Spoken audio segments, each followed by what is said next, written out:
Functions of the Supreme Court. Supreme Court is responsible for the hearing of the cases of national and international issues related to our country. It can give the directions to the central government to make the law in the Lok Sabha.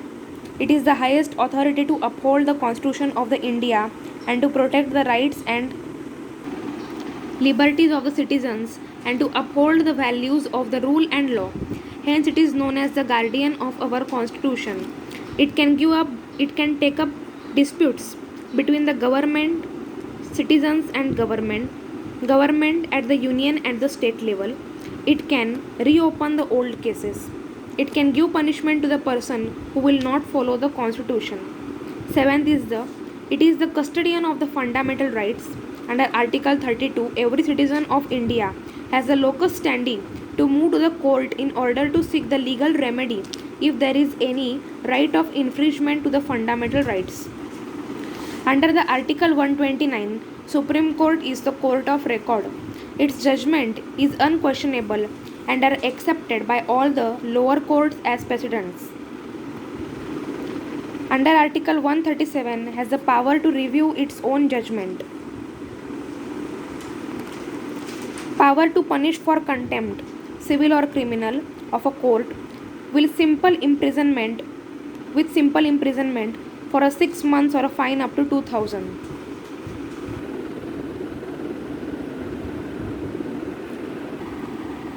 Judicial review to examine constitutionally of a legislative enactments and executive orders. And 12th is the appointment of ad hoc judge. So these are the functions of the Supreme Court. Next is the what is the representative. Explain the various kinds of representative. So representative means a person chosen or appointed to act or speak for another or others. Types of representative type. First is the mirror type. So mirror means the mirror type of representative mirrors or reflects the population he represents. In other words, the members of the legislature should be like the people they represent, means farmers, workers or white collared people. Mirror means it is same like the people they are representing. Chameleon type means the chameleon type of representative changes his views. Chameleon. The meaning is hidden in this word only, as his views as the chameleon changes his color. Means his the chameleon type of representative changes his views as the chameleon changes his color. He doesn't have the views of his own, but only those of the people he represents. This kind of representation is also known as telephone type of a representation. Chameleon type is also known as telephone type of representation. Next is the statesman type. The statesman type of representative upholds national interests. He has his own views but tries to represent the views of his constituency as far as possible. He does his duties according to the theory of uninstructed representation.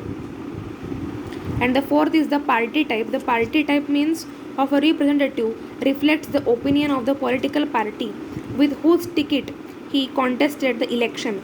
People vote as a rule of a party rather than for the candidate. Means here the people vote for the party's name or for the favor in the party and not for the candidate. Therefore, in the political game, the representative should remain loyal to the party and represent the views of the party in legislature. So these are all the types of representative. Next important question is what is the state and explain the essential elements for the existence of a state. First an explanation of the next is the essential elements of the state. So what are the essential elements? Population, territory, government and sovereignty. So population. So for population, the most essential. Why population is very essential element of the state? And it is obvious that there can be no state without population. So population is one of the most essential factors. Next is the size of population. As a no hard and fast rule can be made about the exact population a state should have, at least such population must be sufficient to provide a governing body and a number of persons to be governed and to support a state organization. So these are the points which tell us that why the population is important. First is most essential, size of population.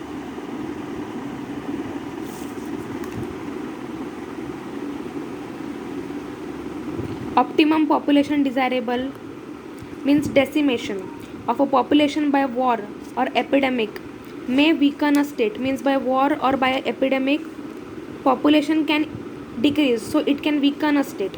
So also an alarming rise population by influx of people from outside or some other reason increases the stress on natural resources, means an sudden increase in the population may give stress to the natural resources. So both overpopulation and underpopulation may become a serious problems to the state. So this is the optimum population desirable. Next is the nature and character of the people. So here how the people are present in the state, it is also an important factor. The nature and the character of the people can make or mar a state.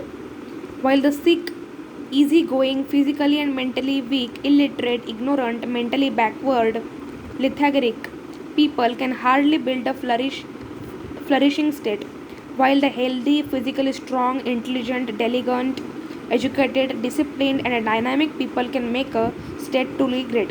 So here the population is also a very important factor, that how it is, whether it is literate or illiterate, intelligent or not.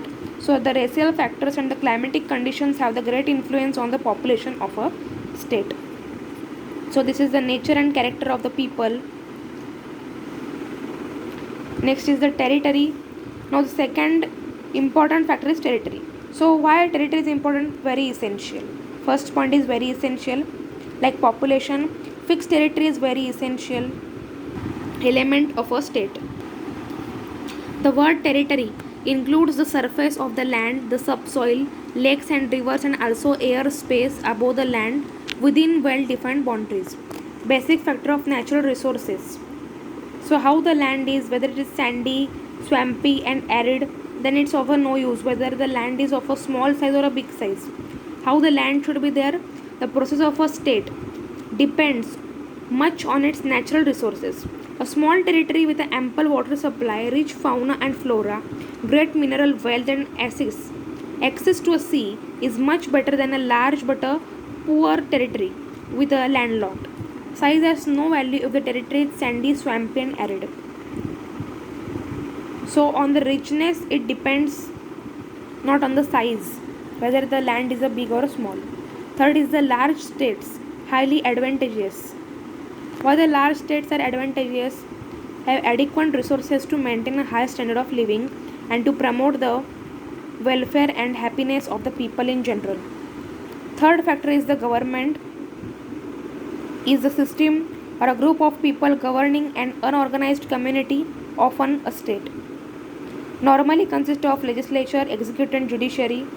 State cannot function without the government machinery. There are different forms of government: despotic, democratic, monarchical, republican, militarist, and so on. A modern government has mainly three branches: executive, legislature, and judiciary.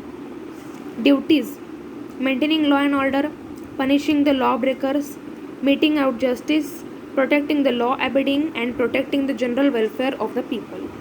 And the fourth factor is the sovereignty, which is one of the four constituent elements of the state, means the supreme power. It manifests itself in the internal and external fields. Internally, it means the supreme power of the state to regulate, control, coerce, and punish all the individuals or the group of individuals or the associations within the territorial limits of the state. Externally, it stands for the complete independence. A state in the external sphere does not take the orders from any foreign state or a power. So this was the question about what is the state and the four elements. These are the four elements: population, territory, government and sovereignty. So another important question is about the what is sovereignty, and do the comparative study between the ostensive and pejorative theory of sovereignty. So first of all, the meaning of sovereignty is written here, then the internal sovereignty, external sovereignty, then it depends on the two terms de facto, de jure. De facto means the real executive, real sovereignty. Prime Minister is the de facto authority.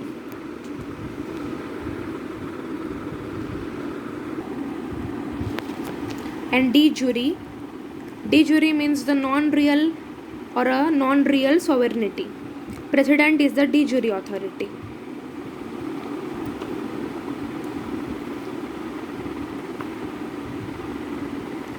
The next question is about the what is the quasi-federal state, and do a comparative study between parliamentary and presidential government. So quasi-federal, the federal state has characteristics of a unitary state. It is neither wholly a federal state nor wholly a unitary state, but a combination of a unitary and a federal is called quasi-federal state. India is the best example of quasi-federal state. The constitution of the Indian Union is a federal in a form but a unitary in a spirit. Now, federal features of Indian constitution.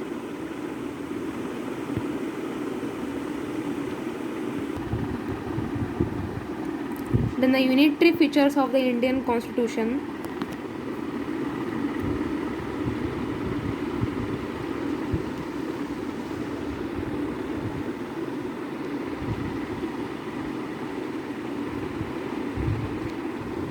Next is the comparative study between the parliament and presidential government.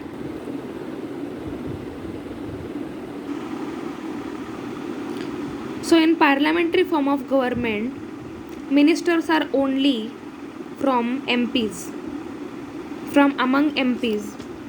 In presidential form of government, ministers are the people outside the legislature can be appointed. In parliamentary form of government, dissolution of the lower house can be done by the PM. PM can dissolve before the expiry of the term, and in presidential form of government, dissolution of the lower house can be done by the president. This is the comparative study between the parliamentary form of the government and presidential form of government. In parliamentary type of government, form of government, tenure is not fixed, but in presidential, tenure is fixed. In parliamentary, there are dual executives, but in presidential, there is only single executive. In parliamentary, parliament is a sovereign and executive authority exercised by the prime minister and cabinet and is derived from the legislature. In presidential, political and administrative powers are divided between the executive, legislature and judicial branches. In parliamentary form of government, cabinet is responsible to the parliament, and in presidential form of government, president is responsible. So here we have completed all the important questions of political science semester 2.